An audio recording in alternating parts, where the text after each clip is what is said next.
नमस्कार प्रिय साथियों, कैसे हैं आप लोग। उम्मीद है आप लोग स्वस्थ होंगे और आप लोग 25 मई 2025 को आयोजित होने वाली आईएएस की पुलिस परीक्षा की तैयारी कर रहे होंगे और इसी के तहत ये लक्ष्य यूपीएससी 2025 बैच आप लोगों के लिए, जिसमें हम आपको ज्योग्राफी करा रहे हैं। और इसमें आपकी क्लास 6 की एनसीईआरटी ज्योग्राफी है, जिसका कि आप थंबनेल में देख पा रहे होंगे। यदि आप क्लास 6 की ज्योग्राफी एनसीईआरटी नहीं पढ़ते हैं तो आपका बेस मजबूत नहीं होगा और आपसे जो यहाँ से जो क्वेश्चन पूछे जाते हैं वो आपसे गलत बन जाएंगे। यदि आप चाहते हैं कि हमारे क्वेश्चन गलत ना हो और आपका बेस मजबूत बन जाए, तो आप हमारे साथ रह करके आप अपनी ये ज्योग्राफी की क्लासेस की एनसीईआरटी आपसे कवर कर लेंगे। आज का हमारा 6 अध्याय है और लेक्चर भी हमारा 6 है, और जिसमें इस चैप्टर का नाम है पृथ्वी के प्रमुख स्थल स्वरूप। पृथ्वी के कैसे स्थल हैं, कौन कौन से स्थलों का प्रकार है पृथ्वी पर, उनको हम पढ़ेंगे, यानी स्थलों का रूप। जैसे आपके इस पृथ्वी पर पठार हो गए, पर्वत हो गए, मैदान हो गए, सागर हो गए, तो इन चीज़ों के बारे में यहाँ पर हम पढ़ेंगे। देखिए, हमारी पृथ्वी पर जो आकृति बनती है ना, बाह्य आकृतियां, वो बनती कैसे हैं, क्या रीजन है। तो इसका एक मेन रीजन है पृथ्वी की आंतरिक गतिविधियां। पृथ्वी की जो आंतरिक गतिविधियां होती हैं, जब वो आंतरिक गतिविधियां होती रहती हैं हमको पता नहीं चलता, तो उनसे क्या होता है, पृथ्वी की आंतरिक गतिविधियों के कारण पृथ्वी के बाह्य आकार का निर्माण होता है। कहीं पर्वत बन जाता है, कहीं पठार बन जाता है, कहीं घाटी बन जाती है। यही इसमें कहा गया है, तो हम इस चीज को हम समझेंगे। तो हमने आपसे पहले भी कहा है कि आपका ज्योग्राफी विषय रटने वाला नहीं है, ये समझने वाला है। समझेंगे कब, जब आप इनकी बेसिक चीज़ों को जानेंगे। तो बेसिक चीज़ जानेंगे कब, जब आप एनसीईआरटी पढ़ेंगे। इसलिए आप इसे कवर कर लेंगे तो आपके लिए बहुत ही फायदेमंद होगा। देखिए, इससे पहले हमारे जो 5 लेक्चर हो चुके हैं, और जो बच्चे नए हैं, तो मेरी आपसे रिक्वेस्ट यही है कि आप हमारे चैनल को ज़्यादा से ज़्यादा लाइक करिए, सब्सक्राइब करिए और अपने दोस्तों को भेजिए। इसमें है कि आपने इसमें कुछ स्थल रूपों को जरूर देखा होगा, कुछ स्थल रूप है उनमें से आपने जरूर देखा होगा। चित्र 6.1 में दिखाए गए हैं कि आप देखेंगे कि पृथ्वी की सतह सभी जगह एक समान नहीं है। देखिए चित्र, देखिए आप, ये चित्र है। क्या आप इसमें देख पा रहे हैं पृथ्वी हर जगह समान है? नहीं। देखिए, ये आपके पर्वत हैं, है ना, पर्वत भूमि।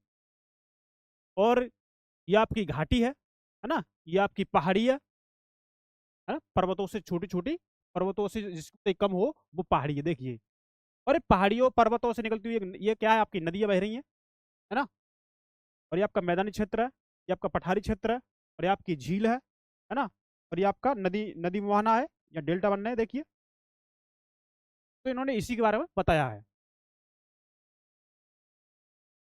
देखिए, तो स्थल मंडल के कुछ भाग ऊंचे नीचे तथा कुछ समतल होते हैं। कुछ भाग तो ऊंचे होंगे, कुछ भाग नीचे होंगे और कुछ भाग समतल होंगे। ये स्थल रूप दो प्रक्रियाओं के परिणाम स्वरूप बनते हैं। अब ये दो प्रक्रियाएं कौन सी हैं, हम इनको जानेंगे कि ये स्थल का जो रूप होता है, स्थल रूप जो बनते हैं, किन दो क्रियाओं के माध्यम से बनते हैं, उनको हम जानेंगे। आपको यह जानकर आश्चर्य होगा कि मैदान जिस पर आप खड़े हैं उसमें धीरे धीरे गति हो रही है। आप ये समझेंगे, हम जहां पर खड़े हैं, जिस मैदान पर खड़े हैं, उसके अंदर क्या हो रहा है, धीमे धीमे गति हो रही है। गति क्या हो रही है, देखिए। 1929 में आर्थर होम्स महोदय ने एक संकल्पना दी थी, इसे बोलते हैं संवहनीय धारा। तो ये हमारा पृथ्वी के अंदर जो एस्ट्रोस्फेयर है, वहां पर इस संवहनीय धारा चलती रहती है। संवहनीय धारा, जिससे क्या होता है, प्लेटों का मूवमेंट होता है। प्लेटें आपस में टकराती हैं, आपस से दूर जाती हैं। इनके माध्यम से क्या होता है, पृथ्वी की जो बाहरी जो आकृति दिखाई देती है, पर्वत दिखाई देते हैं आपको, खाई दिखाई देती है, तो इन्हीं की वजह से होता है। स्थलों का जो रूप दिखाई देता है आपको, इन्हीं की वजह से दिखता है। ये इन्होंने कहा है इसमें। तो पृथ्वी के अंदर लगातार गति होती रहती है।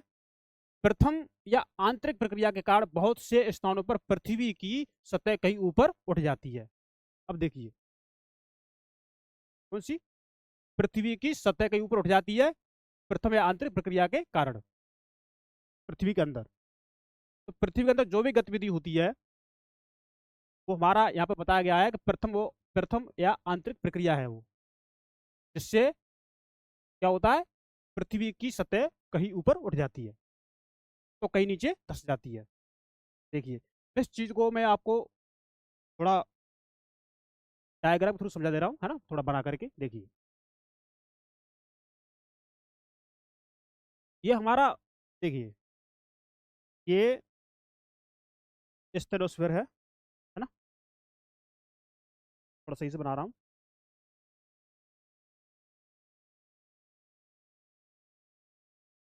देखिए,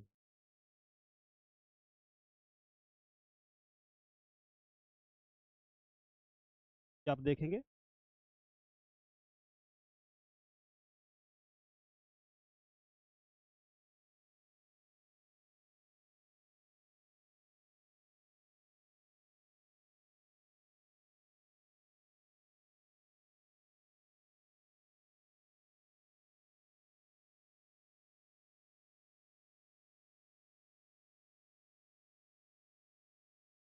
देखिए, ये हमारा प्लेट है। अब प्लेट क्या होता है, ये हम जब हमारा प्लेट चैप्टर होगा उसमें हम आपको पढ़ाएंगे डिटेल से। देखिए, ये आपका स्टेनोस्फेयर है, ये है ना।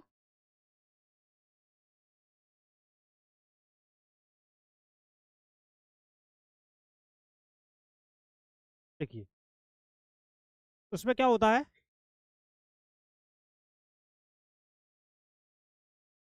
ये संवहनी धारा है ना, संवहनी धारा संकल्पना 1929 ईस्वी में आर्थर महोदय ने दी थी, आर्थर होम्स महोदय ने दी थी। देखिए, ये संवहनी धारा है, जिधर संवहनी धारा की गति है प्लेट का मूवमेंट उधर ही हो रहा है ना।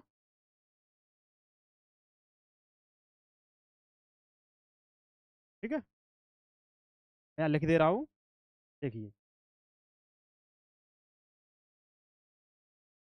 संवहनीय, संवहनीय धारा, धारा, है ना। और ये जो आपको दिख रहा है ना, ये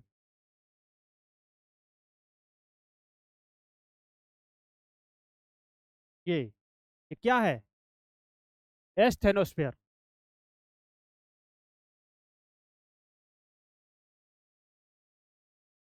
एस्थेनोस्फेयर, है ना। देखिए, इसमें मैं थोड़ा आपको थोड़ा एडवांस बता रहा हूँ जिससे चीज आपकी समझ में आ जाए। देखिए, इसमें देखो ये संवहनी धारा की गति इधर है ना, यहाँ से गई यो या इधर आई, इधर से हो इधर से हो, तो जिस साइड में 10 की संवहनी धारा की गति हो रही है उस साइड में प्लेट का मूवमेंट हो रहा है, प्लेट इधर जा रही है और इसकी गति देखो इधर हो रही है, संवहनी धारा की प्लेट इधर जा रही है। अब देखिए, अब इस संवहनी धारा की गति इधर हो रही है ना इस साइड में, देखिए इधर आ रही है, इधर ये या इधर की जो इस प्लेट की मूवमेंट है वो साइड में हो रही है। तो जब प्लेटें आपस में टकराती हैं, यानी ये प्लेट यहाँ पर आके टकरा रही है, यहाँ टकरा रही है ना इस जगह पे, तो इसे बोलते हैं अभिसारी, अभिसारी मतलब आपस में आके टकरा रही है, अभिसारी प्लेट किनारा हो गया। तो यहाँ पर क्या होता है, भूकंप आएगा, है ना, बलन पड़ जाएगा, बलन पड़ जाएगा तो यहाँ पर बल प्रवर्तक निर्माण हो जाएगा। ठीक है, देखिए, और जैसे प्लेट आपस में दूर जा रही है तो हम उन्हें बोलते हैं अपसारी प्लेट किनारा। तो प्लेट जब दूर आएगी तो यहाँ से देखिए यहाँ का क्या होगा, यहाँ जगह खाली हो जाएगी तो यहाँ से मतलब मैग्मा बाहर निकलेगा, यहाँ भूकंप, जैसे मैग्मा बाहर निकलेगा यहाँ से तो ज्वालामुखी बनेगा यहाँ से, है ना, ज्वालामुखी। हाँ, देखिए क्या बनेगा, ये ज्वालामुखी। तो जब प्लेटें एक दूसरे से दूर जाती हैं तो दबाव कम हो जाता है, गलनांक बिंदु बढ़ जाता है, गलनांक बिंदु कम हो जाता है, दबाव कम होगा, तो क्या होगा, मैग्मा बाहर निकलेगा तो ज्वालामुखी उद्गार होगा। और यहाँ हो रहा बलित पर्वत, यहाँ बलय पड़ रहा है तो यहाँ पर बलित पर्वत बन जाते हैं। ठीक है भाई, फोल्डेड माउंटेन बनना है। देखिए, जब प्लेट आपस में टकरा रही है, टकराएंगी तो और भूकंप भी आएगा, लेकिन वो जब प्लेटें टकराएगी आपस में तो ये क्या होगी, उठेगी ऊपर को, है ना, बलन पड़ेगा, फोल्ड होगी, यहाँ पर बलित पर्वत बनता है। तो जो मेन जो गति है ना ये हमारी पृथ्वी के अंदर हो रही है, स्ट्राटोस्फीयर में संवहनी धारा है ना, ये चल रही है। तो यही चीज बताई है वहाँ पे इन्होंने। तो थोड़ा मैं इसमें एक चीज और आपको बता दे रहा हूँ, है ना। ये तो हमने आपको बता दिया, ये पर्वत हो गए, ये पर्वत से ये पर्वत है, देखिए आपके, ये पर्वत पर्वत है ना, ये पर्वत श्रृंखला है। देखिए क्या है, ये पर्वत श्रृंखला है ना, श्रेणी में ये तो पर्वत श्रृंखला हो गई। अब पर्वत से नीचे जो ये आपको दिख रही है ना, ये पहाड़ी है। क्या है, ये पहाड़ी है। और पहाड़ी और पर्वत के बीच में क्या है, ये घाटी बनी हुई है, देखिए, है ना, ये घाटी है, आपको दिख रही होगी। अब देखिए जो जो ये मैदान है ना, ये मैदान, इस मैदान से थोड़ा ऊपर उठा हुआ, लगभग 200 से मीटर से ऊपर थोड़ा उठा हुआ होता है, लगभग 400 मीटर तक होता है ये, 400-600 मीटर तक ऊंचा। ये क्या है, पठार है, देखो ये ना, ये पठार है, पीले पीले दिख रहा है आपको, है ना, ये मैदान है। और देखो यहाँ से जो नदियाँ निकल रही है ना यहाँ पे, देखो ये नदियाँ आकर आकर के जो आपस में यहाँ मिल रही है, यहाँ पे नदी, यहाँ पे देखो, ये आगे देखो निकल के मैदानों में, मैदानों से होकर गुजरती है। तो मैदानों में जो भी इनके अवसाद होते हैं उनको निक्षिप्त करती है। बाकी भूमि कैसे होती है, समतल होती है और उपजाऊ होती है। तो ये बात उन्होंने कही है। तो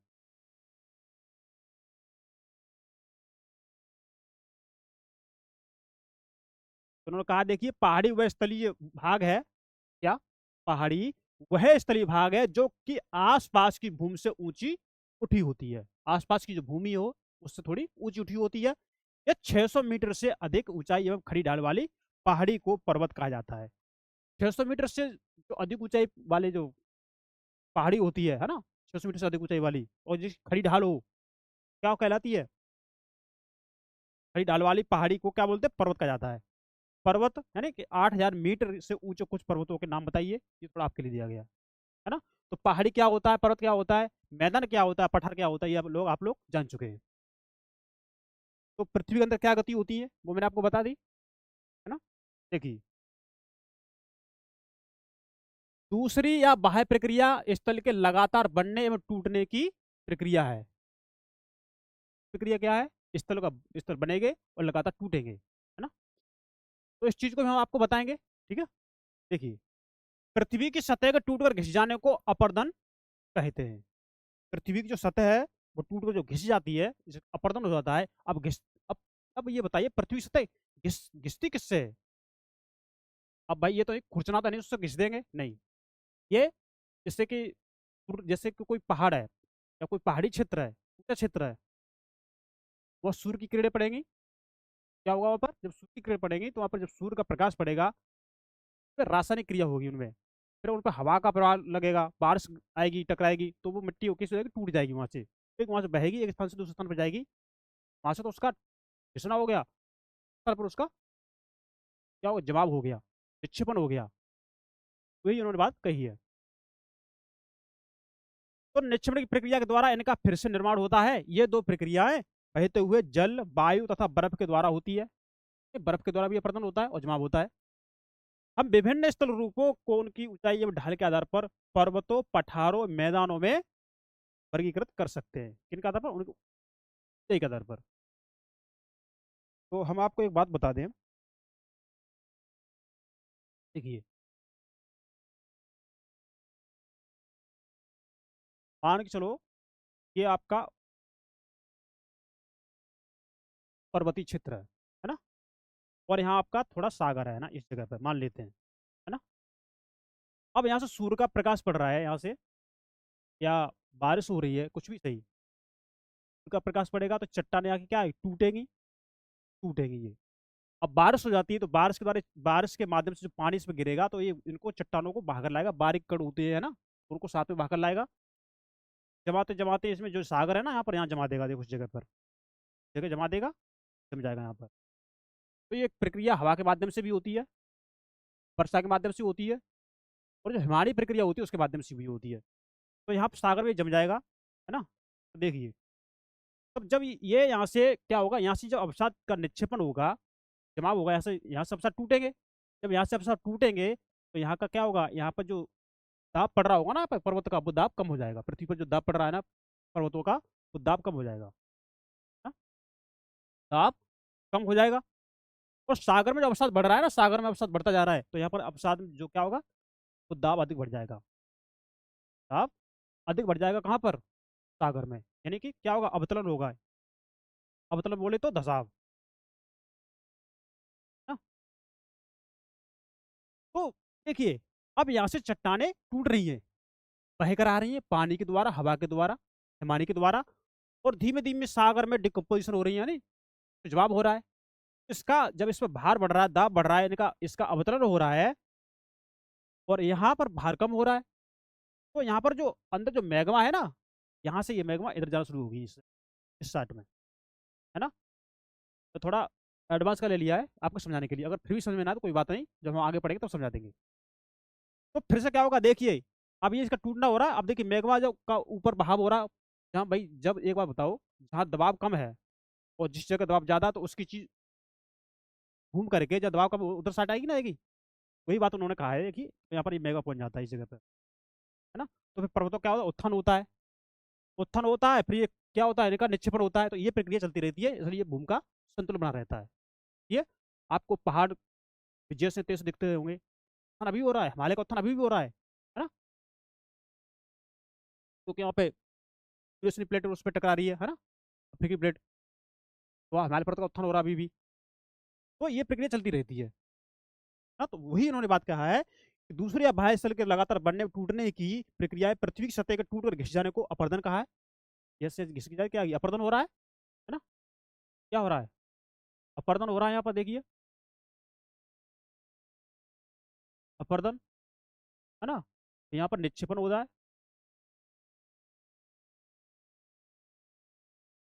क्या हो रहा है, निक्षेपण हो रहा है, देखिए, है ना। अपर्दन की क्रिया के द्वारा सतह नीची हो जाती है, ये नीची हो गई, देखिए।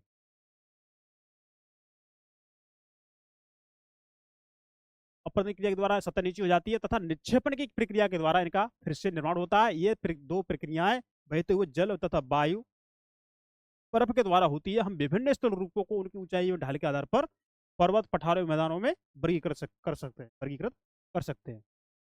अब ये तो हो गया थोड़ा बड़ा टाइप का एग्जाम्पल। छोटा देखेंगे, आपने कहीं बरसात का जल देखा होगा, जब आप खेतों में जाते होंगे, तो जब बारिश होती है ना, तो आप देखते होंगे कि ऊपर की मिट्टी कट के नीचे आ जाती है ना, तो उसका वो अपर्दन हो जाता है, वहां से वो मिट्टी कटी हटी और नीचे जम गई, फिर वो वहीं पर ऐसे होगा, फिर वहां से कटेगी हटेगी, फिर नीचे जम जाएगी बारिश के टाइम पे। तो ये उन्होंने बताया है।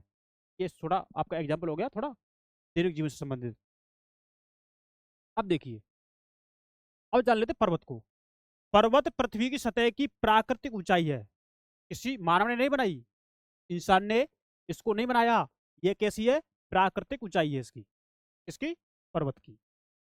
तो पर्वत का शिखर छोटा तथा आधार चौड़ा होता है। आपका पर्वत देखो ऐसी तो होता है, देखिए पर्वत, मैं आपको बता देता हूँ, ये पर्वत ऐसा होता है ना, थोड़ा सही से बता दे रहा हूँ, देखिए, है ना। इसका आधार तो चौड़ा हो रहा है, लेकिन इसका जो चोटी है वो पतली हो रही है ना, तो इन्होंने बताया है, देखिए। तो पर्वत का शिखर छोटा तथा आधार चौड़ा होता है, यह आसपास के क्षेत्र से बहुत ऊंचा होता है। जो आसपास के क्षेत्र होंगे तो पर्वत है, तो उससे ऊंचा होगा ही। कुछ पहाड़ बादलों से भी ऊंचे होते हैं। जो पहाड़ आपने देखे होंगे, नहीं देखे हो तो उनका नाम तो सुना होगा, वो क्या होते हैं, ये जो बादल है ना, तो वो बादलों से भी ऊंचे होते हैं। जैसे जैसे आप ऊंचाई पर जाएंगे, जलवायु ठंडी होती जाती है। जैसे जैसे आप, जैसे कुछ बादल होते हैं जिनकी ऊंचाई, कुछ पर्वत होते हैं जिनकी ऊंचाई बादल से अधिक ऊंची होती है ना, काफी ऊंचे होते हैं। अब जैसे जैसे आप ऊंचाई पर जाएंगे, तो क्या होगा, वहां का तापमान में गिरावट आएगी। तो आपको पता है कि 1 से 65 मीटर ऊपर जाने पर 1 डिग्री सेल्सियस तापमान गिर जाता है, तापमान गिर जाता है। अगर आप 1 किलोमीटर ऊपर जाएंगे, यानी 1000 मीटर ऊपर जाएंगे, तो आपका तापमान 6.5 डिग्री गिर जाता है ना।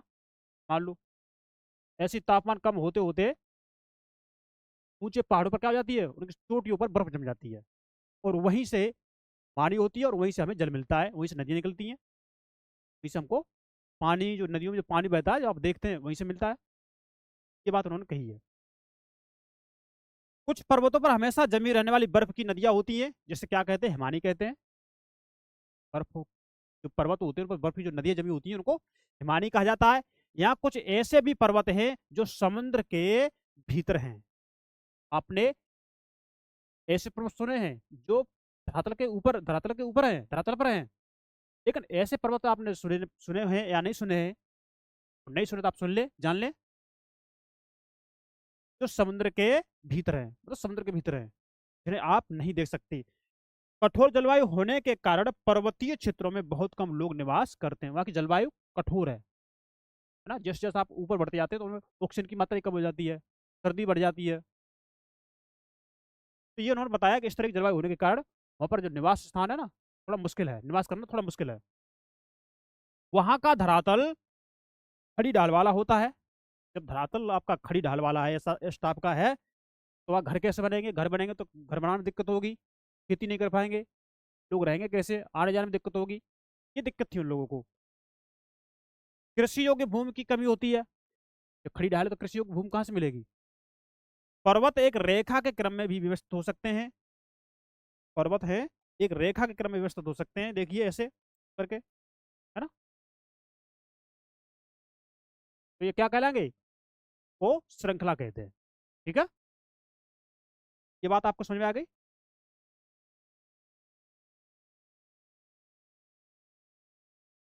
श्रृंखला कहा जाता है बहुत से पर्वतीय तंत्र समानांतर श्रृंखलाओं के क्रम में होते हैं। बहुत से पर्वतीय तंत्र हैं कैसे समानांतर श्रृंखला में होते हैं, जो सैकड़ों किलोमीटर में फैले होते हैं। हिमालय, आल्प्स तथा एंडीज क्रमशः है। हिमालय कहाँ पर है? एशिया में। हिमालय एशिया में, आल्प्स आपका है यूरोप में, आल्प्स, और आपका एंडीज आपके दक्षिण अमेरिका में। ये क्या है? ये पर्वत की श्रृंखलाएं हैं। हिमालय पर्वत श्रृंखला हो गई, आल्प्स पर्वत की श्रृंखला हो गई, है ना, आपके एंडीज पर्वत की श्रृंखला हो गई। ये श्रृंखलाएं हैं हिमालय की, पर्वत की। आप देखेंगे तो पर्वतों की ऊंचाई में आकार में भिन्नता होती है। पर्वतों की ऊंचाई, उसके आकार में भिन्नता होती है। पर्वत तीन प्रकार के होते हैं: बलित पर्वत, घनस्रोत पर्वत तथा ज्वालामुखी पर्वत। अब ये बलित पर्वत कैसे होते हैं, कैसे बनते हैं, इनको मैं थोड़ा बताऊंगा। घनस्रोत पर्वत कैसे होते हैं, कैसे बनते हैं, इनको मैं थोड़ा बताऊंगा। और ज्वालामुखी पर्वत कैसे बनते हैं, इनको मैं बताऊंगा। देखिए, सारी चीज मैं आप यहाँ बता दे रहा हूँ, देखिए।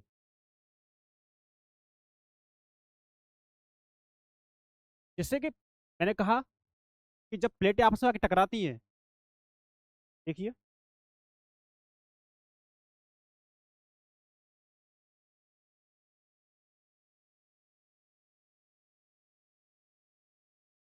ये आपस में आके प्लेट टकरा रही हैं, है ना। तो अब दोनों का घनत्व समान है, दोनों का घनत्व समान है, लगभग समान में, लगभग थोड़ा बहुत समान है। तो क्या हो, जब आपस में टकराएंगे ये, तो यहाँ पर बलन पड़ेगा, यानी कि चट्टाने उड़ जाएंगी। या आप देखेंगे जैसे कि आपने कोई, आप कागज लेके देखिए, या आप कोई ऐसी चीज लेके देखिए, आप लकड़ी ले लीजिए, उन थोड़ों को दो में दोनों तरफ से पकड़िए, वो दबाइए ऊपर के, दबाइए आपस में एक दूसरी तरफ, क्या होगा, बीच वाला हाफ भाग ऊपर को उठ जाएगा। दूसरा भाग क्या होगा, ऊपर को उठ जाएगा, वो होता है बलन, यानी कि मुड़ना, फोल्ड होना। तो इन्होंने कहा है। ठीक है,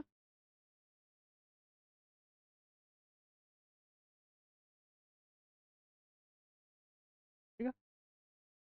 अब देखिए, ये हो गया बलित पर्वत, जैसे कि आपका हिमालय है ना। अब हम देखते हैं बृहस्पति पर्वत। देखिए,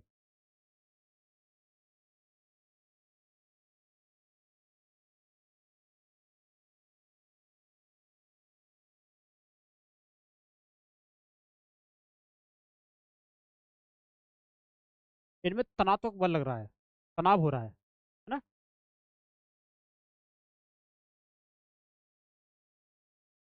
तो यहाँ क्रैक पड़ रही है, यहाँ क्रैक पड़ गई, यहाँ क्रैक पड़ गई, दरार,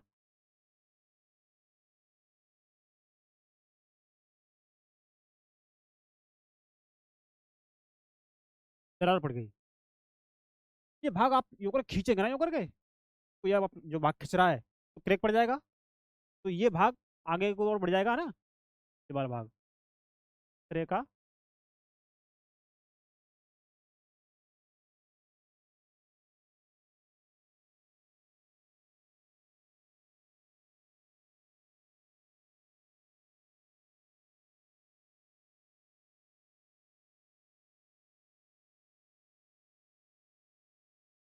देखिए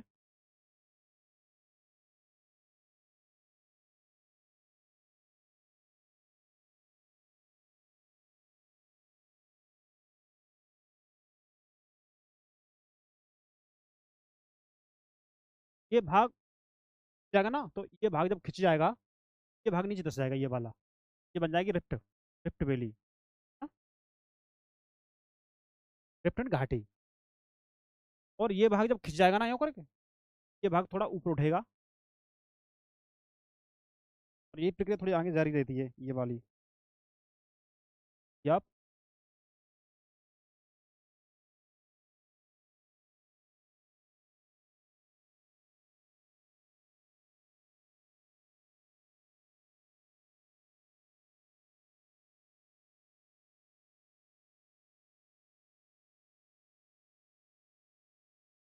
बल लग रहा है आपका तनात्मक। ये जो भाग जो ऊपर उठ रहा है, ये वाला बीच वाला, और ये भाग नीचे वही रह रहा है ना। ये आपकी घाटी बन रही है, और ये आपका भ्रंश पर्वत बन रहा है, भ्रंशोत पर्वत बन रहा है, यानी अवरोध पर्वत बोल देंगे आप इसे, अवरोध यानी ब्लैक माउंटेन बोल देंगे, क्या हम ब्लैक माउंटेन बोल देंगे। तो अवरोध मान, इसी को अवरोध पर्वत बोलते हैं, इसी को भ्रंशोत पर्वत बोलते हैं, है ना। इसी को अवरोध, इसी को भ्रंशोत पर्वत बोलते हैं। अब ये देखिए, तनाव हो रहा है ना, बीच में क्रैक पड़ेगा, ये क्रैक पड़ा ना, तो ये क्या हुआ, जो बीच वाला भाग है, ये देखो, ये इधर टूट गया, बस ब्रेक हो गया, ये ब्रेक हो गया, क्रैक हो गया। अब ये भाग थोड़ा इधर खिंच गया, ये इधर खिंच गया, बीच में जो भाग नीचे जो खाई सी बन रही है, रिफ्ट वैली बोल दी, है ना। अब जो बीच का वाला भाग है जो खिंच रहा है, तो बीच वाला भाग तो ऊपर उठेगा ना, बृहस्पति पर्वत हो गया, हम ब्लैक माउंटेन भी बोलते हैं, है ना, अवरोधक पर्वत भी बोलते हैं। ये बात हो गई। अब देखिए, जैसे ज्वालामुखी का उद्गार होता है, तो बता दूं थोड़ा, थोड़ा थोड़ी थोड़ी चीज बात बता दे रहा हूँ, थोड़ी थोड़ी हिंट दे रहा हूँ मैं आपको, विस्तार से पढ़ेंगे हम इनको, जो उनके चैप्टर होंगे ना, ज्वालामुखी वाला चैप्टर उसमें पढ़ेंगे, भूकंप वाला उसमें पढ़ेंगे, गलन पर्वत, पर्वत कैसे बनते हैं उनको हम पढ़ेंगे, तो उनमें चीज़ों को हम विस्तार से पढ़ेंगे। हमने थोड़ी आपको हिंट हिंट दी है समझाने के लिए, है ना, ये थोड़ा ही अंश है, ज़्यादा नहीं है, ठीक है। इतना बता रहा हूँ, उतना समझ लो, काम हो जाएगा समझने के लिए इतना।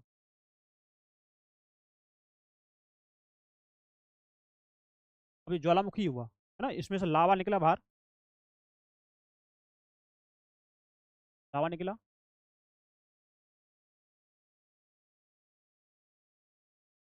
धीमे धीमे जमता जाता है, जमता जाता है, ये ऊपर यूं करके क्या होता है, तो ये तो है नहीं कि ज्वालामुखी हर वक्त होती है, ज्वालामुखी हर समय होती रहे, ऐसा ऐसा तो है नहीं है। ज्वालामुखी होने का क्या होगा, वो शांत हो जाता है माहौल। तो जो ज्वालामुखी जब लावा बाहर निकलता है, ठंडा हो जाता है, तो एक पर्वत का रूप ले लेता है ना।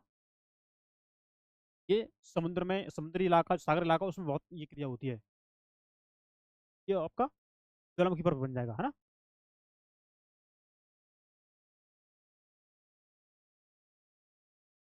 ठीक है, ज्वालामुखी पर्वत ठंडा होने पर,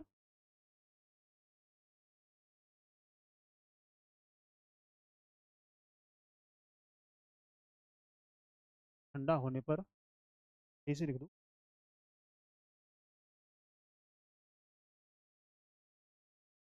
थोड़ा सही से लिख दूँ,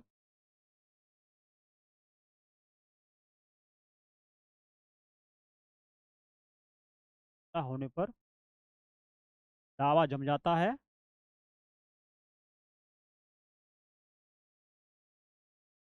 लावा जम जाता है, क्या होता है,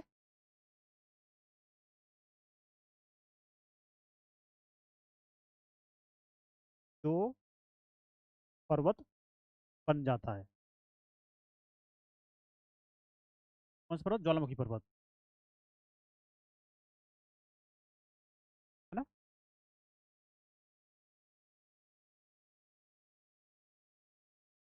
जैसे कि आपका अंडमान निकोबार द्वीप समूह है ना, जैसे आपका जापान है, जापान जो आपको द्वीप है, वो ज्वालामुखी द्वीप पर ही बना हुआ है ना। ज्वालामुखी हुआ, उद्गार हुआ, लावा जम गया, ठंडा हुआ, फिर उद्गार हुआ, फिर लावा जमा, फिर ठंडा हो गया, धीमे धीमे वो द्वीप का आकार बन गया, है ना। तो वही जैसे आप जापान में मान सकते हैं, तो ये जो घटनाएं हैं लावा वाली ज़्यादातर कहाँ पर मिलती है? सागरों में। वहाँ पर स्थल होता है, स्थल की मोटाई, सागर है ना, स्थल की मोटाई से सागर की मोटाई थोड़ी कम होती है स्थल की। तो क्या होता है, पतली परत होती है, वहाँ पर लावा जल्दी उद्गार होते हैं।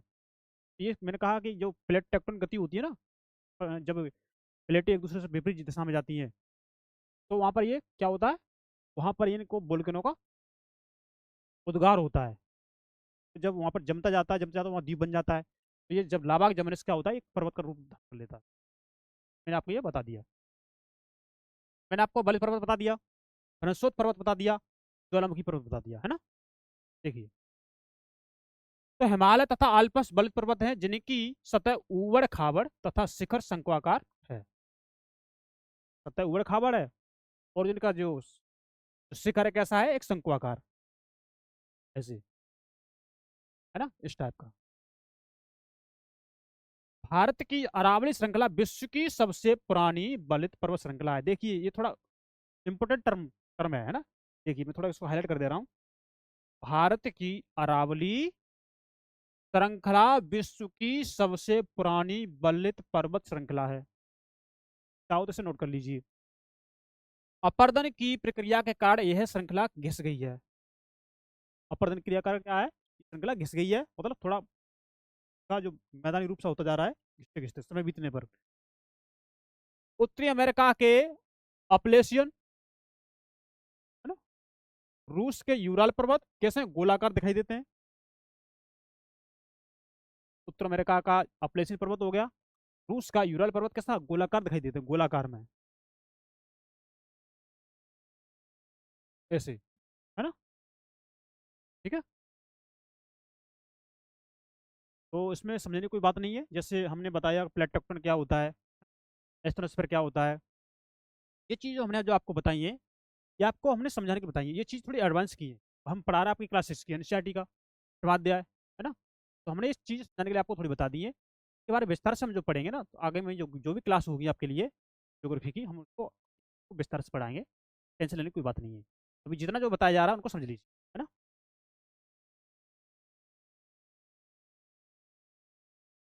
तो यूरल पर्वत गोलाकार दिखाई देते हैं, अपलेशन पर्वत गोलाकार दिखाई देते हैं। इनकी ऊंचाई कम है, ये बहुत पुराने बलित पर्वत हैं। कैसे, ये बहुत पुराने बलित पर्वत हैं। यहाँ से क्वेश्चन बन सकता है, यहाँ से आपके स्टेटमेंट में क्वेश्चन आ सकता है। यदि आप पढ़ ले रहे हैं तो आप सही कर देंगे। लेकिन जो लोग नहीं पढ़ पाते हैं, जो लोग नहीं पढ़ रहे हैं, तो ये क्वेश्चन यहाँ से गलत हो जाएगा। उन्हें ये नहीं पता कि ये यूराल है जो पुरानी श्रृंखला है बलित पर्वत की, किसकी है, ये नहीं पता।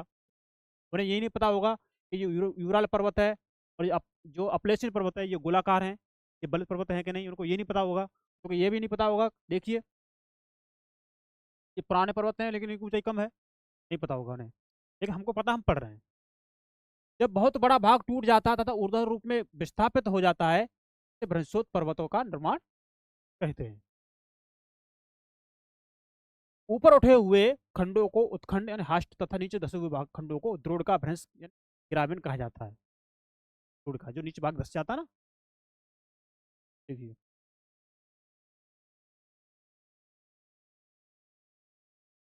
ये धस गया भाग, ये द्रोण का हो गया। रिफ्ट भी बोलते हैं, रिफ्ट वैली बोलते हैं द्रोण का। तो हम ग्रामीण भी बोलेंगे, ग्रामीण। ये आपका बृहस्पति पर्वत हो गया। ब्लॉक माउंटेन बोलेंगे इसे हम। ये बात हो गई, उन्होंने यहाँ पे बता भी दिया है, देखिए चित्र में।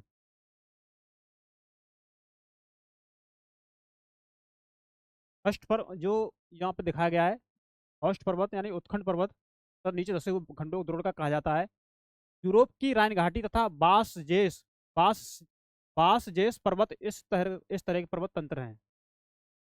जो आपका यूरोप की जो राइन घाटी है, ये यूरोप की राइन घाटी, बास जेस पर्वत, इस तरह के पर्वत के उदाहरण हैं, किसके, होस्ट पर्वत के।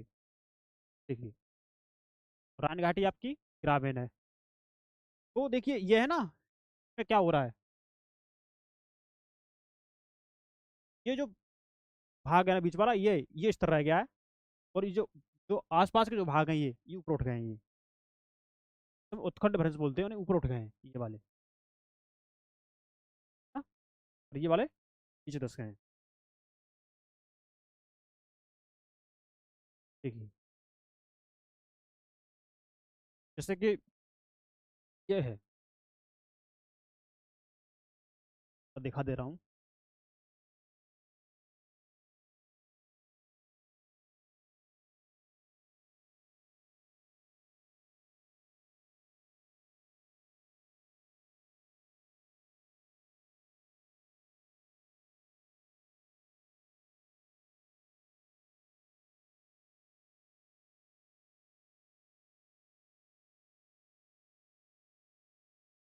हम बोलेंगे हास्ट पर्वत।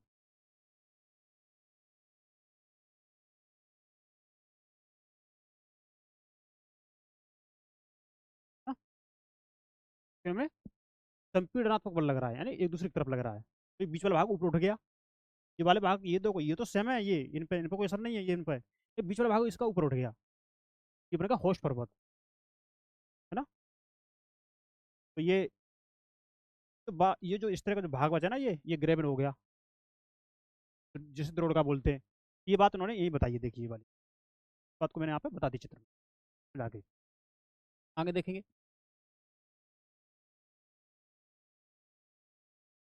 एटलस में दिए गए विश्व मानचित्र में की स्थिति को देखिए तथा इस प्रकार की भूआकृतियों के कुछ और उदाहरणों का पता लगाइए। ज्वालामुखी पर्वत ज्वालामुखी क्रियाओं के कारण बनते हैं। ज्वालामुखी पर्वत किससे बनते हैं? ज्वालामुखी क्रियाओं के कारण बनते हैं। अफ्रीका का माउंट किलिमंजारो, है ना, तथा जापान का फ्यूजियामा इस तरह के पर्वतों के उदाहरण हैं। जो आपको ज्वालामुखी पर्वत बताए थे ना हमने, तो एक समझा करके, ये इस तरह के वो ऐसे बनते हैं, है ना। और ज्वालामुखी कैसे उत्पन्न होता है, क्या होता है, इसके बारे में तो हम जब ज्वालामुखी टॉपिक पढ़ेंगे ना, तो उसमें बताएंगे विस्तार विस्तार से, फिर से चीज़ों को। तो यहाँ पर आपके एनसीईआरटी बेसिक चीज़ दी गई है, हम पढ़ लेते हैं एक बार, कि जब ये चीज़ें जब आप आगे पढ़ेंगे तो इनको आप आसानी से और समझ पाएंगे। तो जिन्होंने पढ़ा है उनको तो कोई दिक्कत ही नहीं है, जिन्होंने नहीं पढ़ा है इनको खुद देख सकते हैं इसको। जिन्होंने पढ़ा है तो उसका उनका रिवीजन हो जाएगा। तो इस तरह के पर्वत तंत्र के उदाहरण है, आप देखिए एटलस में दिए गए विश्व मानचित्र में उसकी स्थिति को देखिए तथा इस प्रकार की भू आकृतियों के कुछ और उदाहरणों का पता लगाइए। ये आपके लिए काम है। ज्वालामुखी पर्वत ज्वालामुखी क्रिया कार्ड बनते हैं, जो मैंने आपको अभी बता दिया। अफ्रीका का माउंट किलिमंजारो तथा जापान का फ्यूजियामा इस तरह के पर्वतों के उदाहरण हैं। पर्वत बहुत लाभदायक होते हैं। अब पर्वत लाभदायक कैसे होते हैं, पर्वतों का क्या लाभ है, थोड़ा देख लेंगे, है ना। देखिए, तो आप चाहो तो इसको नोट भी कर सकते हैं कि पर्वतों का क्या लाभ है। तो देखिए, इस जो हमने आपको जो टॉपिक पढ़ाया है इसमें कोई चीज रटने की है नहीं, सारी समझने की है, जो मैंने आपको समझा दी है। पर्वत जल के संग्रहगार बोलते हैं इसे हम, संग्रह करने वाला, जल का संग्रह करने वाला हो गया। बहुत सी नदियों का स्रोत पर्वतों में स्थित हिमानियों में होता है। पर्वतों में जो स्थित हिमानियां हैं वहां से जलों का स्रोत होता है ना। वहां से जब नदियां बहेंगी तो जल बहेगा, क्या हो, जल का स्रोत होगी, यानी नदियां जलों का स्रोत है वहां पे। जलाशयों के जल को लोगों तक पहुंचाया जाता है। पर्वतों के जल का उपयोग सिंचाई, है ना, पनबिजली के उत्पादन में भी किया जाता है, यानी कि जो पानी के माध्यम से जो जो बिजली बनती है उसके लिए और सिंचाई के लिए। नदी घाटियां तथा वेदिकाएं कृषि के लिए उपयुक्त होती हैं। नदी घाटियां जो वेदिकाएं हैं वो किसके लिए, कृषि के लिए उपयुक्त होती हैं। पर्वतों में अलग अलग प्रकार की वनस्पतियां तथा जीव जंतु पाए जाते हैं। पर्वतों में जो जो पर्वत का क्षेत्रफल काफी अधिक होता है, काफी बीच में होते हैं वो, वहाँ की जो जलवायु में अंतर होता है, वहाँ के जो पेड़ पौधे होते हैं, यहाँ की वनस्पतियां, उनमें अंतर होता है। जो जानवर हैं उनमें थोड़ा विविधता भी देखने को मिलती है। तो इन्होंने कहा है कि अलग अलग प्रकार की वनस्पतियां, जीव जंतु पाए जाते हैं। वनों से हमें ईंधन मिलता है, चारा, आश्रय तथा दूसरे उत्पाद जैसे गोंद, रेंजिन इत्यादि प्राप्त यहाँ से होते हैं। ये चीज हमको मिलती है वनों से, वहां से, पर्वतों से। और ये पर्वतों में जो वन पाए जाते हैं, चारा, ये गोंद वगैरह, ये हमें हमें मिलते हैं वहाँ वनों से। तो सैलानियों के लिए पर्वतीय भाग उपयुक्त स्थान है। वे पर्वतों की यात्रा उनकी प्राकृतिक सुंदरता को देखने के लिए करते हैं। कौन? सैलानियों बात हो रही है। पर्वत थोड़े अच्छे लगते हैं ना, उनका जो प्राकृतिक दृश्य है वो थोड़ा अच्छा लगता है, तो हरियाली होती है, ऊंची ऊंची जगह होती है वहाँ पर, उन्हें में अच्छा लगता है, ये ऐसा उन्होंने बताया है। अब जब भी आप कहीं गाँव में जाते हैं, जगह होती है ना, तो उसको घूमने में थोड़ा अच्छा लगता है, हाँ देखो कितना अच्छा लग रहा है वहाँ पर। यहाँ कहीं टापू वगैरह बने होते हैं तो लोग उस पर चढ़ के देखते हैं, इसी तरह से उन्होंने बताया यहाँ पे विभिन्न प्रकार के खेल, जैसे कि आप इन खेल के बारे में जानते होंगे, आप थोड़ा कमेंट करेंगे, है ना। देखिए, paragliding, hang gliding, river rafting तथा स्कीइंग, है ना। पर्वतों के प्रचलित खेल हैं। क्या आप हिमालय में स्थित कुछ ऐसे स्थानों के नाम बता सकते हैं जहाँ ये खेल खेले जाते हैं? ये तो आपके लिए काम है, कौन कौन से खेल है, कैसे खेले जाते हैं, क्या उपयोग है, इस पर थोड़ा आप अपना रिसर्च करिए। तो ये कैसा पर्वत है? ये ज्वालामुखी पर्वत है ना। देखिए, ये आपको जो नीला नीला दिख रहा है ना, नीला नीला, ये सागर में बना हुआ है। देखिए, ज्वालामुखी ऐसे निकल रहा है, ये मैग्मा है ना, ये मैग्मा ऊपर आ रहा है ना, ऊपर के निकल रहा है बाहर ये। इसमें मैग्मा ने जब बाहर निकलता है तो उसमें धूल कण निकलते हैं, राख निकलती है, जलवाष्प निकलता है ना, लावा निकलता है उसमें से, तो टाइप में, है ना। तो उन्हीं को उन्होंने इसमें बात बताई है। जब वो जमता है, जब वो ठोस होता है तो क्या होता है, कठोर चट्टान बन जाती है। धीमे धीमे क्या बनता है, थोड़ी पर्वत बन जाते हैं, धीमे धीमे पर्वत बन जाते हैं। ये बताया। देखिए, पठार। पठार उठी हुई एवं सपाट भूमि होती है। पठार कैसे उठी हुई और सपाट भूमि होती है? जैसे कि आप जैसा आप अपने घर में होंगे, आपका घर का जो फर्श है आप उसे मैदान मानिए, और जो आपके मैदान पर जो जो फर्श है ना, उस पर जो आपकी जो टेबल रखी हुई है, टेबल, उसको आप पठार मान लीजिए। सेम वही उसमें कॉन्सेप्ट है। तो पठार उठी हुई एवं सपाट भूमि होती है, यह आसपास के क्षेत्रों से अधिक उठा हुआ होता है। आसपास क्षेत्रों से थोड़ा अधिक उठा होता है। इसका ऊपरी भाग मेज के समान होता है, यानी मेज के साथ मेज जैसा होता है, सपाट होता है। किसी पठार के एक या एक से अधिक किनारे होते हैं। उन्होंने बता दिया है कि जिनके ढाल खड़े होते हैं, ढाल खड़े होते हैं। पठारों की ऊंचाई प्राय कुछ कुछ 100 मीटर से लेकर कई हजार मीटर तक हो सकती है। कुछ पठारों की ऊंचाई 200, 300, 400, 500 यानी 1000 मीटर तक की इसकी ऊंचाई होती है पठारों की।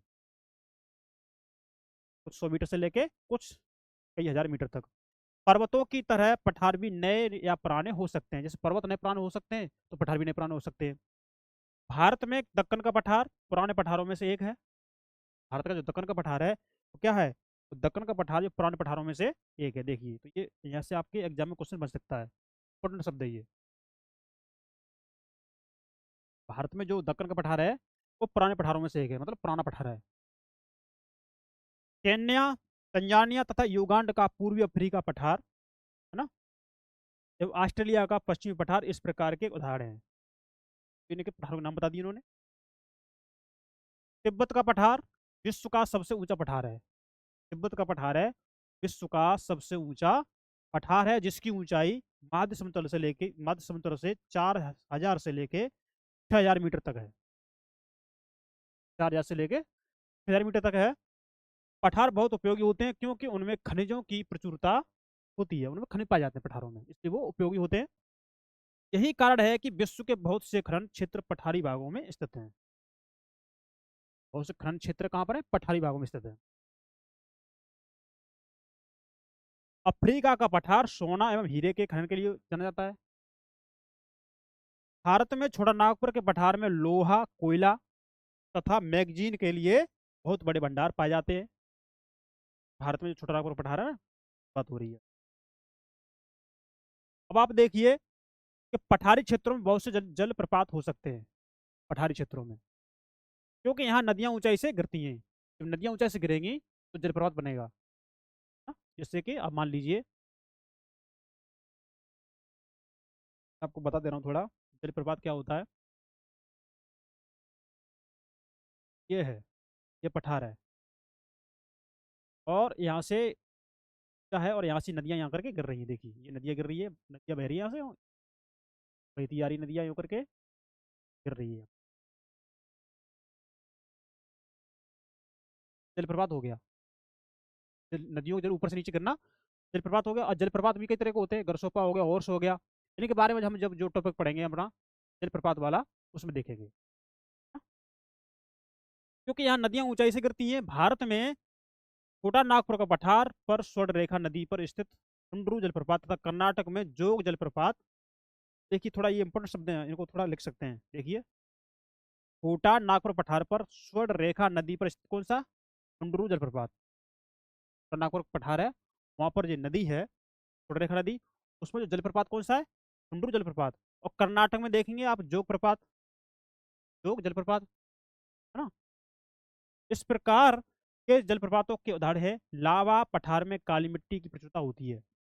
लावा पठार है उसमें कैसी काली मिट्टी की प्रचुरता है, तो उपजाऊ है। काली मिट्टी कैसी होती है? उपजाऊ होती है। एवं खेती के लिए काफी अच्छी होती है। कई पठारों में रमणीय स्थल होते हैं जो पर्यटकों को आकर्षित करते हैं। बड़े आकर्षक क्षेत्र होते हैं, पठारों में अच्छे लगते हैं देखने में। बात हो रही है, तो हम पठारों तक चीजें समझ चुके हैं। अब हमारा बचा है मैदान। तो हमें उम्मीद है कि आप लोगों को चीजें समझ में आ रही होंगी, और आप लोग हमारे इस नंदनी आईएएस के जो चैनल है यूट्यूब चैनल, उसको आप लोग सब्सक्राइब करेंगे और अपने दोस्तों को भेजेंगे और लाइक करेंगे। कि ये जो कुछ कर रहे हैं सब लोग, आप लोग जो हम जो कुछ कर रहे हैं वो सब आप लोग कर रहे हैं। और हम जो इसमें जो बता रहे हैं एक एक चीज़ डायग्राम के साथ बता रहे हैं, फिगर के माध्यम से बता रहे हैं, समझा के बता रहे हैं। जो चीज़ हम जो आप आगे पढ़ेंगे वो चीज़ हम आपको पहले ही बता रहे हैं। प्लेट टेक्टोन क्या होता है, पृथ्वी अंदर की गतिविधियाँ कैसे हलचल होती है वो हमने आपको बता दी। कैसे निर्माण होता है आकृतियों का वो हमने आपको बता दिया। भूकंप कैसे आता है हमने वो आपको बता दिया। फलन कैसे पड़ता है हमने वो आपको बता दिया। ज्वालामुखी कैसे उद्गार होता है वो हमने आपको बता दिया। तो हमने सारी चीज़ आपको बता दी है बेसिक बेसिक टाइप में। अब हम इनको जो पढ़ेंगे आगे आगे चल के, वो हमको उनको विस्तार से पढ़ेंगे, इनके अलग चैप्टर होंगे। इसलिए आप हमारे चैनल को लाइक करेंगे, सब्सक्राइब करेंगे, अपने दोस्तों को भेजेंगे। क्या होगा, हमारी जो वीडियो रीच थोड़ी ज़्यादा पहुँचे, और जो चीज़ जो हम आपको बता रहे हैं और जो के बाद में जो चीज़ आपको दी जा रही है वो ज़्यादा से ज़्यादा लोगों के पास पहुँचे। अब देखते हैं मैदान। मैदान समतल भूमि के बहुत बड़े भाग होते हैं। अब मैदान क्या होता है? मैदान वो भाग है समतल भूमि होती है, समतल एक तरह से, है ना। वे सामान्यतः माध्य समुद्री तल से कितना 200 मीटर से अधिक ऊंचे नहीं होते। मतलब उनका जो मैदान होते हैं वो समुद्र तल से 200 मीटर से अधिक ऊंचे नहीं होते। मतलब उनका मैदान की भाग मतलब मीटर तक ही ऊंचा होगा, उन्होंने ये कहा है। कुछ उर्मिल तथा तरंगित हो सकते हैं। अब उर्मिल तरंगित क्या होते हैं? देखिए, उर्मिल का मतलब ये हो गया कि जैसे कि कोई मैदानी भाग है वहां पर ताला बना लो सिंचाई के लिए, है ना, कोई गड्ढे बना लो सिंचाई के लिए, वो होगी उर्मिल मैदान, है ना। तरंगित क्या होते हैं? मतलब जो मैदान बालू से ढके हों, या जैसे कि उन पर रेत हो, जैसे आप रेगिस्तान समझते हैं, तो वो हो गया आपके तरंगित। ये भी मैदानी भागों के हिस्सा हैं। अधिकांश मैदान नदियों तथा उनकी सहायक नदियों के द्वारा बने होते हैं। अधिकांश जो मैदान उनकी नदियां होती हैं उनके माध्यम से, उनकी जो सहायक नदियां होती हैं उनके माध्यम से जो अवसाद जो लाए जाते हैं, उन अवसादों के माध्यम से क्या होता है? मैदानों का निर्माण होता है। ये बता दिया। नदियां पर्वतों के ढालों पर नीचे की ओर बहती हैं तथा उन्हें अपरदित कर देती हैं। वे अपरदित पदार्थों को अपने साथ आगे की ओर ले जाती हैं। अपने साथ ढोए जाने वाले पदार्थों जैसे पत्थर, बालू तथा सिल्ट को वे घाटियों में निक्षेपित कर देती हैं। इन्हीं निक्षेपों से मैदानों का निर्माण होता है ना। इसके लिए मैं थोड़ा ये फिगर है वो आपको बता दूं, स्टार्टिंग में दिखाया गया था, तो बता दे रहा हूँ।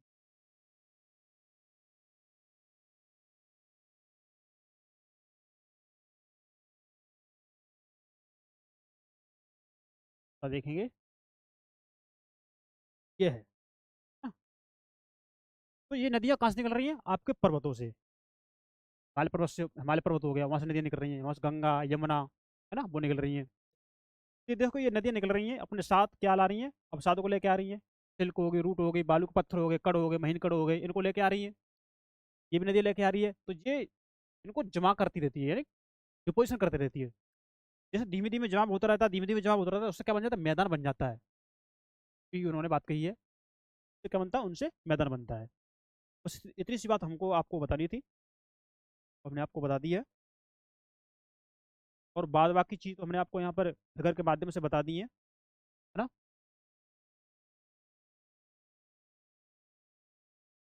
उससे कुछ नहीं होगी कि तो ये रटना नहीं है, ये हमको रटनी नहीं है, हमने आपको पहले बता दिया। ये हमको रटनी नहीं है, समझनी है बस। अब इसमें थोड़ा देखते, देखिए, सामान्यतः मैदान बहुत अधिक उपजाऊ होते हैं ना? यहाँ परिवहन के साधनों का निर्माण करना आसान होता है। के मैदान समतल हैं तो उनको जो परिवहन है उनका जो निर्माण होगा आसानी से हो जाएगा, है ना। जो सपाट मैदान है कहीं मिट्टी कम डालनी पड़ेगी, और कहीं ऊंचा नीचे होता तो मिट्टी कहीं ज़्यादा डालनी पड़ती, क्या होता मिट्टी वहाँ से उठानी पड़ती, खर्चा ज़्यादा आता। तो परिवहन निर्माण के साधन करना यहाँ पर आसान है, इसलिए ये मैदान विश्व के सबसे अधिक जनसंख्या वाले भाग होते हैं। समतल मैदान है, आने जाना आसान है, वहाँ पर खेती होती है वहाँ पर।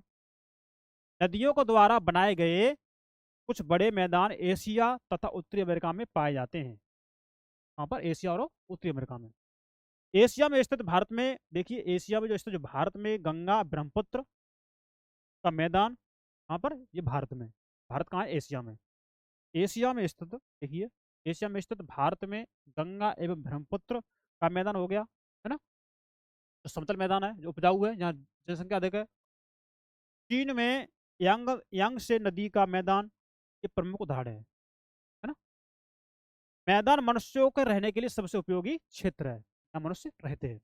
रहते क्यों है, प्लेन जगह है, खेती अधिक होती है वहाँ पर, निर्माण कार्य आसानी से हो जाते हैं, मकान आसानी से बन जाते हैं, खर्चा कम आता है इन चीज़ों में, इसलिए वहाँ पर लोग यहाँ पर ज़्यादा रहते हैं। तो यहाँ की जनसंख्या भी बहुत अधिक होती है, क्योंकि मकानों के बनाने तथा खेती के लिए यहाँ समतल भूमि की प्रचुरता होती है। उपजाऊ मिट्टी के कारण यहाँ यह भाग खेती के लिए काफी उपयुक्त होता है। भारत में गंगा का मैदान देश में सबसे अधिक जनसंख्या वाला क्षेत्र है। देखिए, गंगा का मैदान है ना, तो देश में सबसे अधिक जनसंख्या वाला क्षेत्र है। देखिए आप मैदान में, ये मैदान है और ये लोग मैदान में कर रहे हैं खेती। देखिए,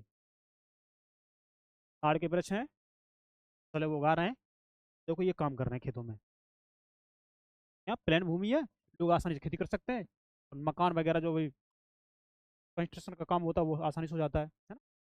देखिए, स्थल रूप एवं लोग तो समझ लेते हैं। देखिए, स्थल रूप की विभिन्नता के अनुरूप ही मानव विभिन्न प्रकार से जीवन यापन करते हैं। स्थल रूपों की विभिन्नता के अनुरूप ही मानव विभिन्न प्रकार के जीवन यापन करते हैं। जहाँ जैसा स्थल का रूप है, लोग वहाँ उसी तरह से जीवन अपना जीवन यापन करते हैं। पहाड़ी में रहने वाले क्षेत्र, पहाड़ी में रहने वाले लोग उस तरह का जीवन यापन करते हैं, मैदानों में रहने वाले लोग उस तरह का जीवन यापन करते हैं। क्यों? क्योंकि वहाँ पर फसल आसानी से और बहुत अधिक मात्रा में होती है। पर्वतीय क्षेत्रों का जीवन कठिन होता है, मैदानी क्षेत्रों का जीवन पर्वतीय क्षेत्रों की तुलना में सरल होता है। क्यों सरल होता है भाई? पहाड़ी क्षेत्र है, उनकी ढलानें कैसी खड़ी होती है ना, और समतल मैदान समतल होता है।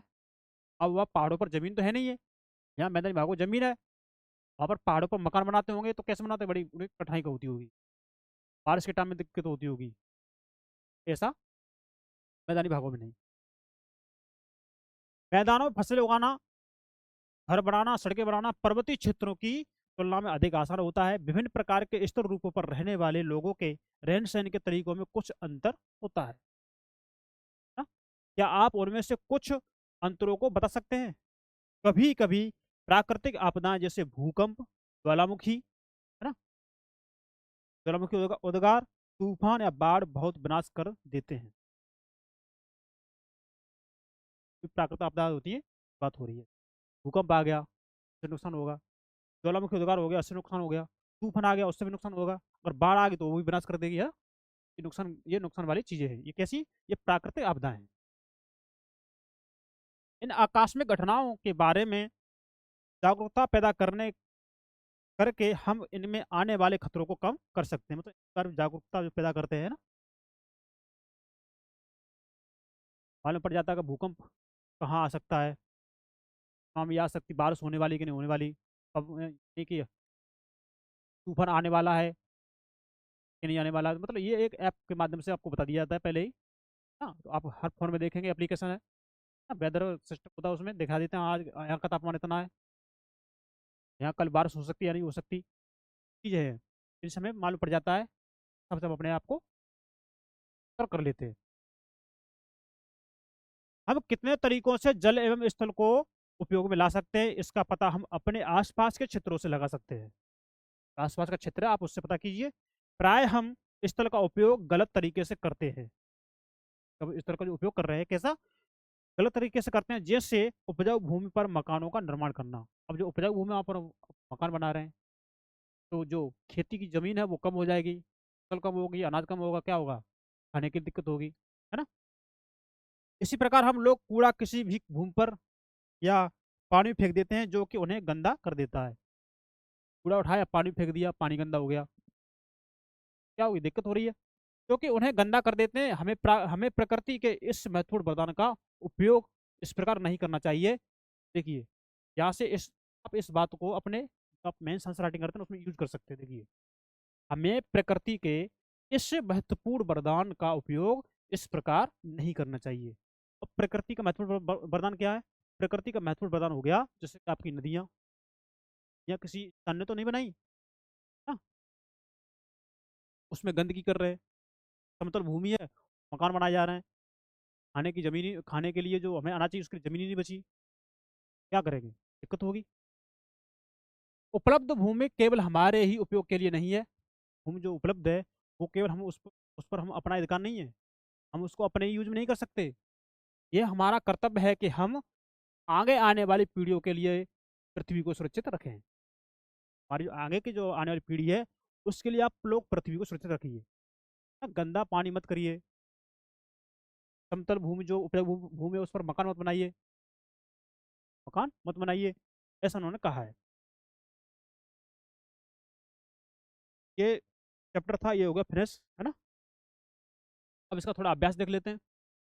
वैसे अभ्यास वाला काम आप लोगों के लिए, आप प्रैक्टिस जो होती है ना, ये ये काम आप लोगों के लिए, लेकिन फिर भी मैं आपको थोड़ा बहुत हिंट दे देता हूँ। इन चीज़ों को आप क्या करेंगे, आप अपने पास से कॉपी लेंगे और लिखेंगे क्वेश्चन। क्वेश्चन में आप लिखेंगे प्रमुख स्तर रूप कौन कौन से हैं। अब आज से लिखेंगे कि देखिए आपने पढ़ा है उनमें से आपको कितना याद है, बता देंगे। जैसे आपका पर्वत हो गया, मैदान हो गया, पठार हो गए, भाई यही तो इस तरह के प्रमुख रूप है। पर्वत और पठार में क्या अंतर है? पठार और पर्वत में क्या अंतर है? पर्वत की ऊंचाई अधिक होती है, 600 मीटर से अधिक ऊंचा पर्वत ही होता है। और पठार कितना होता है, 400 मीटर के आसपास होता है, 400-600 मीटर के आसपास पठार हो गया। और इसका पठार का जो ऊपरी भाग होता है यानी टेबल जैसा होता है, सपाट होता है। और जो पर्वत होता है उसका ऊपरी भाग कैसा होता है, शार्प यानी शंकुआकार होता है, छोटी नुमा। इन्होंने यहाँ पे बता दिया है। पर्वतों के विभिन्न प्रकार कौन कौन से हैं? कौन कौन से पर्वत पढ़े थे आपने? मैंने आपको 3 पर्वत बताए थे। एक तो हो गया बलद पर्वत, घनश्योत पर्वत, दूसरा हो गया, तीसरा हो गया आपका ज्वालामुखी पर्वत। हाँ, मनुष्यों के लिए पर्वत किस प्रकार उपयोगी है, बताइए। मन- मनुष्यों के लिए जो पर्वत है वो किस लिए उपयोगी है? पर्वतों में जंगल पाए जाते हैं, जंगल से मनुष्य अपने जरूरी चीज होती है जैसे गोंद लेके आना, वहां से लकड़ी लेके आना, ना। वहाँ पर जो विविधता पाई जाती है वो वहाँ पर पर्वतों पर जो बर्फ जमी हुई है हिमानी, वहाँ से जल प्राप्त होता है ना, वहाँ से बिजली बनती है, पानी हमारे मैदानी भागों में आता है, वाटर लेवल बढ़ता है उससे। तो इस तरह से हमारा पर्वत है, इसलिए वो हमारा उपयोगी है। मैदानों का निर्माण किस प्रकार होता है? मैदान बनते हैं उनका निर्माण कैसे होता है? नदियों द्वारा लाए गए जो अवसाद होते हैं ना, अवसाद को निक्षेपण होता है, लगातार निक्षेपण करती जाती है, मैदानों का निर्माण होता है। देखिए, नदियों द्वारा निर्मित मैदान सघन जनसंख्या वाले होते हैं, क्यों? जो नदियों द्वारा जो मैदान बनाए जाते हैं उनमें जनसंख्या अधिक होती है, क्यों होती है? वहाँ पर समतल भूमि है, लोग वहाँ पर परिवहन का साधन कर सकते हैं, मकान बना सकते हैं, खेती कर सकते हैं, इसीलिए। पर्वतों में जनसंख्या कम होती है, क्यों? वहाँ पर ढाल कैसी है, ढाल खड़ी होती है वहाँ पर, और वहाँ पर मकान बनाने में दिक्कत होती है, और वहाँ पर फसल नहीं होती, कोई खेती नहीं कर सकती, वहाँ की जलवायु में अंतर होता है ना, वजह से। तो ये चीज़ें होगी, हम मेंशन राइटिंग है ना। तो ये जो हमने आपको बता दिए हैं ये आपका मेंस राइटिंग का हो गया। तो आप चाहो तो इन्हें अपने शब्दों में लिख सकते हैं ना। अगर आपको लग रहा हो कि हमें ये चैप्टर थोड़ा बहुत दिक्कत हो रही है तो आप इसको एक बार वीडियो फिर देख लेंगे दोबारा से, ये आपके पास ही रहेगी, पर उपलब्ध है। बच्चा उतनी बात देखो, सही उत्तर देखिए इसमें। देखिए,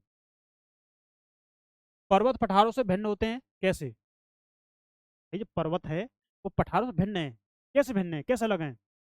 ऊंचाई के आधार पर, क्या ढाल के आधार पर, क्या अभिमुखता के आधार पर? तो ये पर्वत पठारों से भिन्न है वो किसके आधार पर, ऊंचाई के आधार पर। ये पर्वतों की ऊंचाई अधिक होती है, पठारों की कम होती है, ठीक है। दूसरा क्वेश्चन इसमें हमारा बहुविकल्पीय, कि हिमानी कहाँ पाई जाती है? हिमानी कहाँ पाई जाती है?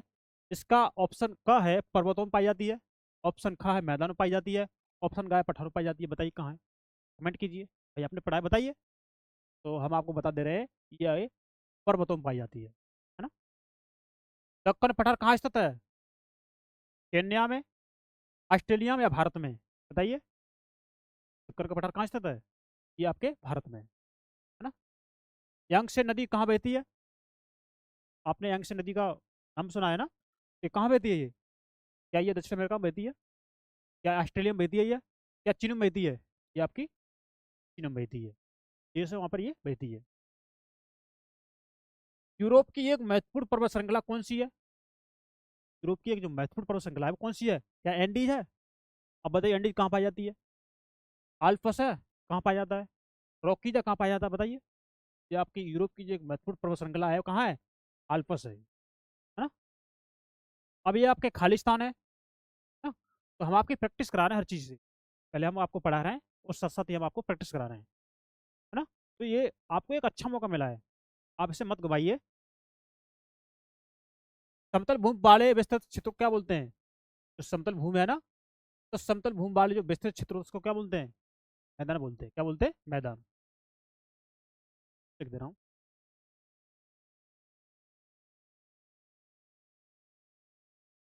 मैदान है ना। हिमालय एवं आल्पस पर्वतों को उदाहरण किसके? हिमालय आल्पस हैं, वो कैसे पर्वत हैं? ये आपके बलित पर्वत है। कैसे? बलित।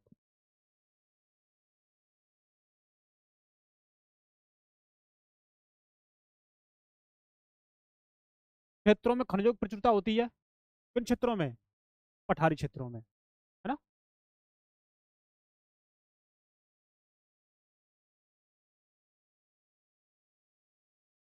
पर्वतों का एक क्रम क्या होता है? ये इसको खुद करेंगे आप। और क्षेत्र कृषि के लिए सबसे अधिक उत्पादक क्षेत्र होता है, कौन सा क्षेत्र होता है? ये दो जो रिक्त स्थान है ये आप खुद भरेंगे, है ना। तो मैंने ये थोड़ा सा छोटा सा काम सौंपा है आप लोगों को, देखते हैं आप लोग करेंगे कि नहीं करेंगे ना? आज की क्लास हमारी यहीं तक रखते हैं, मिलते हैं नेक्स्ट क्लास में। और मिलते हैं नेक्स्ट क्लास में, तब तक के लिए नमस्कार, थैंक यू।